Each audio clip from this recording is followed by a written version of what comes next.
میں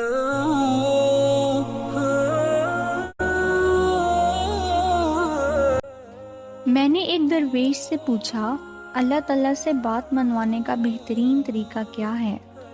مسکرائے، قبلہ رو ہوئے، پاؤں لپیٹے، رانیں طے کیں، اپنے جسم کا سارا بوجھ رانوں پہ شفٹ کیا اور مجھ سے پوچھا تمہیں اللہ سے کیا چاہیے؟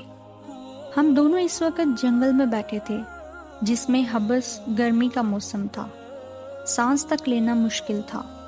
میں نے اوپر دیکھا، اوپر درختوں کے پتے تھے اور پتوں سے پڑے گرم پگھلتا ہوا سورج تھا۔ میں نے مسکرا کر عرض کی اگر بادل آ جائیں، ذرا سی ٹھنڈی ہوائیں چلنے لگیں تو موسم اچھا ہو جائے گا۔ وہ ہنسے اور آہستہ سے بولے لو دیکھو۔ وہ اس کے بعد بیٹھے بیٹھے رکوع میں جھکے اور پنجابی زبان میں دعا کرنے لگے، اللہ جی کاکے کی دعا قبول کر لے، اللہ جی ہماری سن لے۔ وہ دعا کرتے جاتے تھے اور روتے جاتے تھے۔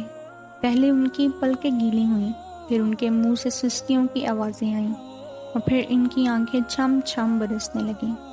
وہ بری طرح رو رہے تھے۔ میں ان کی حالت دیکھ کر پریشان ہو گیا۔ میں نے زندگی میں بے شمار لوگوں کو روتے دیکھا، لیکن ان کا رونا عجیب تھا۔ وہ ایک خاص ردھم میں رو رہے تھے، منہ سے سسکی نکلتی تھی، پھر آنکھیں برستی تھیں اور پھر اللہ جی ہماری سن لے کا راگ الاپ بنتا تھا۔ میں پریشانی، استحجاب اور خوف کے ملے جلے تاثرات کے ساتھ انہیں دیکھ رہا تھا۔ وہ دعا کرتے جاتے تھے، روتے جاتے تھے اور سسکیاں بھرتے جاتے تھے۔ میں نے پھر وہاں ایک عجیب منظر دیکھا۔ مجھے ہوا ٹھنڈی ہوتی ہوئی محسوس ہوئی۔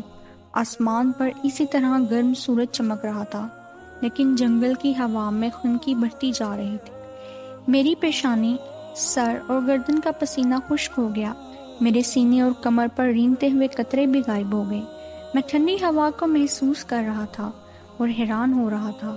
میرے دیکھتے ہی دیکھتے پتوں نے تالیاں بجانا شروع کر دیں، شاخیں ایک دوسرے کے ساتھ الجھنے لگیں، پودے ہوا کی موسیقی پر ناچنے لگے، اور پھر بادل کا ایک ٹکڑا کہیں سے آیا اور سورج ہمارے سر کے درمیان تن کا ٹھہر گیا۔ وہ رکے، دعا کے لیے ہاتھ اٹھائے اور شکر ادا کرنے لگے۔ وہ دیر تک اللہ جی کا بہت شکر ہے، اللہ جی آپ کی بہت مہربانی ہے کہتے رہے۔ وہ دعا سے فارغ ہوئے، ذرا سا اوپر اٹھے، ٹانگیں سیدھی کیں اور منہ میری طرف کر کے بیٹھ گئے۔ ان کی سفید داڑھی آنسوؤں سے تر تھی۔ انہوں نے کندھے سے رومال اتارا، داڑھی خشک کی اور پھر بولے دیکھ لو اللہ نے اپنے دونوں بندوں کی بات مان لی۔ میں نے ان کا ہاتھ پکڑا، چوما اور پھر عرض کیا بابا جی لیکن اللہ سے بات منوانے کا فارمولہ کیا ہے؟ اللہ کب، کیسے اور کیا مانتا ہے؟ وہ مسکرائے، شہادت کی دونوں انگلیاں آنکھوں پر رکھیں اور پھر بولے یہ دو آنکھیں فارمولہ ہیں۔ میں خاموشی سے ان کی طرف دیکھتا رہا۔ وہ بولے میں نے یہ فارمولہ اپنی ماں سے سیکھا۔